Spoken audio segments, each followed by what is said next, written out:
It's your boy Zay Da Slime, and I'm tapped in with Ground Zero. Ground Zero, the label of the future, nigga. Spa City. What's happening? What's happening, Zay Da Slime? You know, I ain't really too much heard of, too many people, just making it happen from, Hot Springs. When it come to the rap, the music, the culture, the hip hop culture, rap, all that in Hot Springs, how is it? Man, it's pretty cool, man. Like, it's underdogish, you know what I'm saying? But that's all Arkansas. But Hot Springs to me, definitely, because, like you said, you don't hear nothing about, Hot Springs. When you think about Arkansas, not trying to be funny, you think more El Dorado music. You think of Lil Rock, mostly, and maybe even Camden, like most of them three, cities. When you think of Arkansas music, you don't never really hear nothing about Hot Springs music, but it is, some people out here, Cali Black, my brother in there, the Wise Guys, there's people out there in Hot Springs, that definitely out there making moves for shit show. Zay Da Slime. Go ahead and give me, the rundown on where, a lot of people got different unique meanings and things of that nature to, their rap names. For you, Zay Da Slime, was there more so, walk me through your thought process of your rap name? Bro, not to be funny, like, okay, when I first tried to start rapping, like when we was 12 and 13 playing with my cousin, Kenny, I named myself King Zay. That was what it was at first. And then, like, when I was like, okay, I'm gonna tap in for real, I wanted, do a name that was actually gonna kind of stick with me. So I went on ahead and said Zay Da Slime. And basically, shit, bro, it just came out the top of my head, to be honest, bro. It just wasn't really nothing, something special or nothing like that. It just was something that just clicked, and it was like, okay, I'm gonna fuck with this, Zay Da Slime. I still keep my name, and, I'm just gonna put the slime on the back, back part of it. I've seen your face on a couple different platforms, more so a couple, 1 or 2 out of Dallas, out of the Texas area for sure. Well, how did you make that happen? Was that some, networking, layer work of your own, or, how did you? Just tapping in, like you said, networking on my own, tapping in, promotion, what I'm saying? Definitely investing in yourself, that's one thing I'm very big on, and being a student of the game, so just kind of watching how people can get on the platform, seeing how they did, and kind of seeing how can I tap in and invest myself to get my face put on the platforms. You mind mentioning, a couple that you done tapped in personally with? Oh yeah, shout out to my boy Jalen Benny's on Beezy TV, Terry Blue at the Dallas Global, Real Tunes, my boy here, D-Dirt. Let me see who else I done tapped in with. That's really about it. I think so for right now. Let's just, I don't know if I'm getting, but yeah, that's about it for I can think of right now. When it come to, local artists tapping in with local platforms, what would you say about that here in Arkansas? About artists tapping in with the platform, each other? Well, the platforms, not even necessarily artists, but like, a lot of people always say we don't have no platforms, we don't have no gateways, we don't have no outlets here in Arkansas, which, that's wrong. I know a couple people, including myself, who, out here trying to make it happen every day. Yeah. I mean, shit, I wouldn't say that, though. Like you said, there's definitely some out here in Arkansas, bro. Like, I have seen it, even though I just started, I'm, going on year 2 with this music shit, I done seen it, bro. So I'm not gonna sit there and say, like, oh, well, Arkansas don't have this, we don't have that. No, we got it, It's just, it's not about really what you know, it's who you know, and being at the right place at the right time and shit. If you can beat that person, then they can help you out, But nah, we definitely got some outlets in Arkansas that can help you push your shit to the next level for shit show. When it comes to you and your music career, what led you to even start turning towards the mic?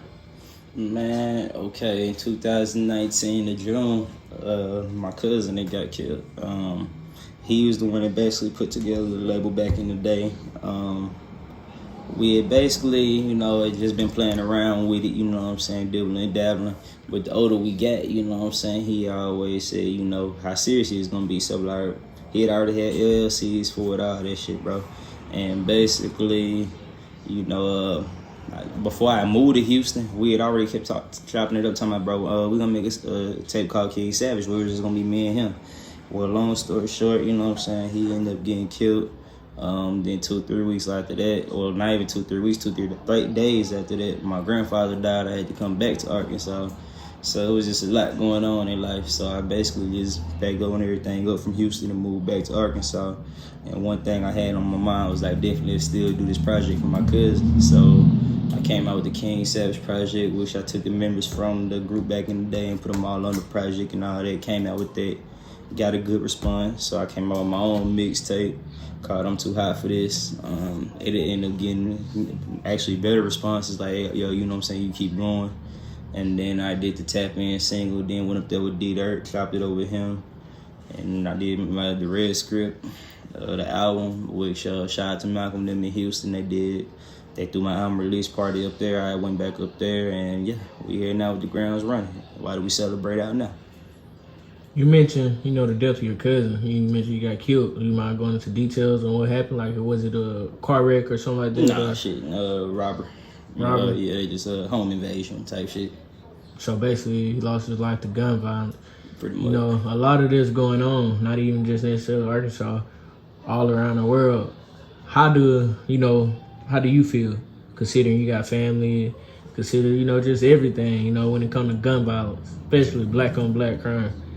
I mean, I'm very spiritual, bro, so I'm religious, so it's just kind of like, you know, I kind of look at it like, shit, you can't really do too much about that, you know. You can all stand together, try to fight it, you know, but it's street shit, bro. You ain't too much, you know. What's gonna happen is what's gonna happen.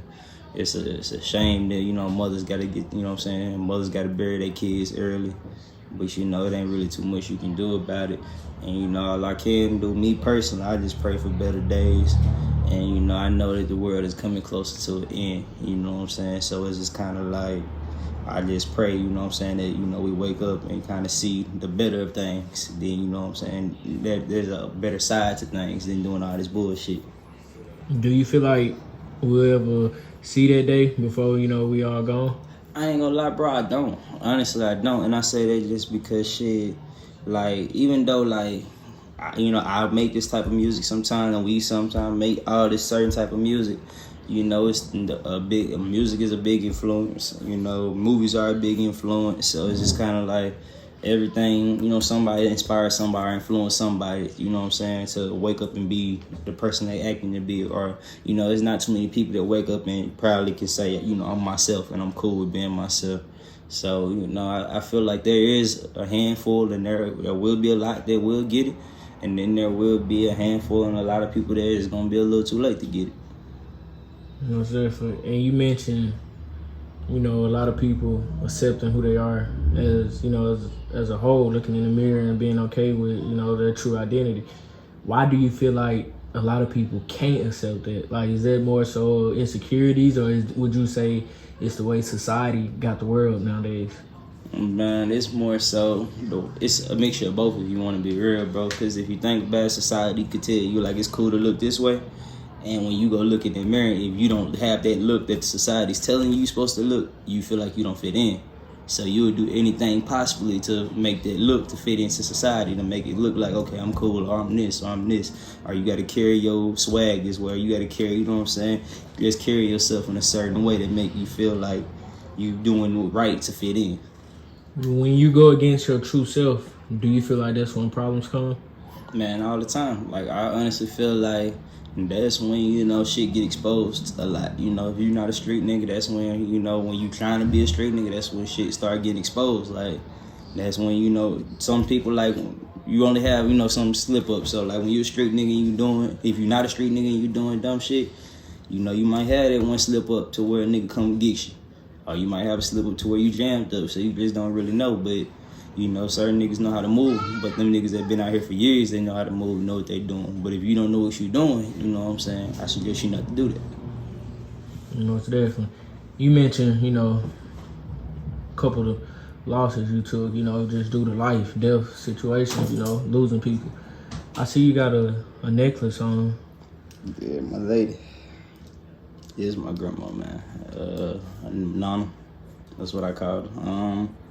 Let's see, I basically April 9th, you know, changed the nigga life. My lady, you know, I went up to the upper room. Shit, for the most part, bro, that was basically my life changing moment, to be honest. You know what I'm saying? That's when it started making me understand that, like, the way you was raised, bro, like, yeah, you can get away from that, but always remember the way you was raised. You know what I'm saying? Like, it woke me up to be a better man. You know what I'm saying? To be more caring, to be, you know what I'm saying? It just woke a lot of shit up in life to me, because, you know what I'm saying, just having my nana was there was just always a fallback plan to where it's like my nana got me, you know what I'm saying? So not having my nana there just woke me up a lot. So, you know, when I say that, I'm not saying it like a nigga that been on, you know what I'm saying, that been doing this shit and just found myself. Like, nah, it took me a major loss, you know what I'm saying? It took, you know, if anybody know Hot Springs, like, it took me a major loss, you know what I'm saying, for me to kind of be here where I'm meant to be talking to you like this, bro. When it comes, you know, to dealing with loss and, you know, just everybody cope different, you know, how was that for you? Man, shit, bro, just very lonely, you know what I'm saying? Just, you know, a lot of tears, but a lot of frustration. But, you know, what I would say to the next one is, bro, just cope the way you want to cope, you know what I'm saying? If it take you a while, if it take you forever, but, you know what I'm saying, just understand that you're going to just understand you want to be the best person you can be for that person, especially if you know they taught you those steps in life, and just use them to guide yourself through life. Because, you know, one thing I understood, like, life don't stop, bro. Like, it felt like every day was the same day to me, but it seemed it wasn't, you know what I'm saying? Every day is going on. Every day is going on. But life, you know what I'm saying? For me, life is stopped. So, you know, one thing I would say, like, cope how you want to cope. And, yeah, it'll get better eventually. And just pray a lot. Real talk. When it comes to, you know, Arkansas, we got a lot of good, we got a lot of bad going on too, but we almost been praying for days like this when it comes to the entertainment scene, you know, just to be noticed. What would you say for the state right now? Like, we got a lot of good shit going. Man, it's like shit. If you doing music, entertainment, anything right now, Arkansas, like you said, bro, like we prayed for these days. It's the time is now. Like, there wouldn't be no time to go harder. You know what I'm saying? Like, back then, you know, that shit wasn't paid no attention to. Now I feel like we on that entertainment map. We on that music map. There are actually artists that's across the world, or I mean, there actually are rich, you know what I'm saying, ARs or somebody that's working in the music industry that's waking up saying, hey, let me see what this dude from Arkansas is on today, you know what I'm saying? Or, hey, I like that little dude from Arkansas, you know what I'm saying? So, I mean, I personally experienced myself, so that's why I say, like, nah, bro, it's definitely a big time for Arkansas right now, for shit show. Like, we kind of on that music map to where I feel like, honestly, in the next 2-3 years, you might not even have to leave Arkansas to make music money. Real talk. And so do you feel like Arkansas is big enough for local artists to accumulate money from, like, just doing shows here in their own state?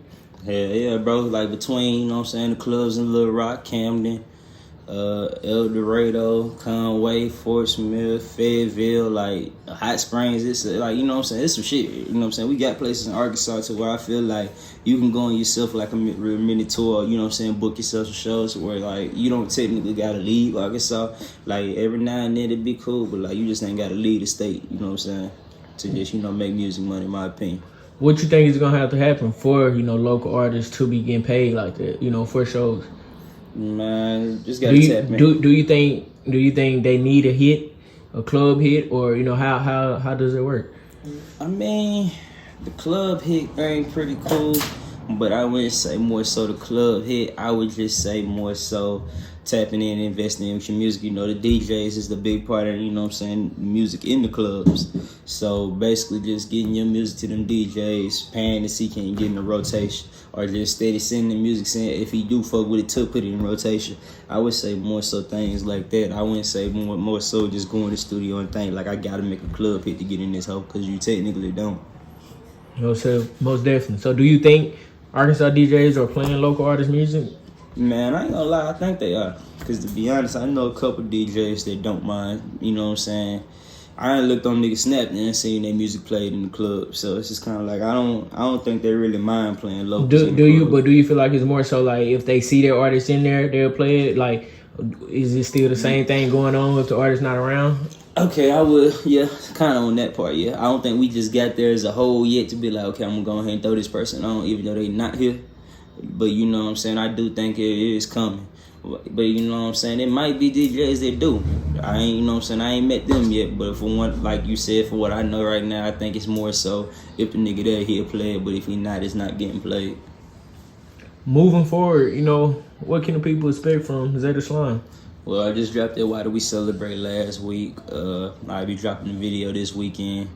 And shit, I think I just finished up the album Root the Dale Kids.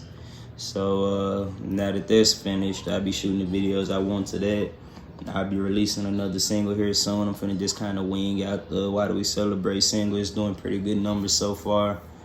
Yeah, and drop another single and video here probably within the next month or two, and shit, just kind of wing it out and then let y'all have this album. Most definitely. So, you know, go ahead and let the people know they can find you on social media and stream your music at. Man, I'm Zay Da Slime, Zayda Slime. You can find me on all platforms, music-wise, Apple, Spotify, YouTube, all that. Social media-wise, Instagram and Facebook at Zay Da Slime and shit. Yeah.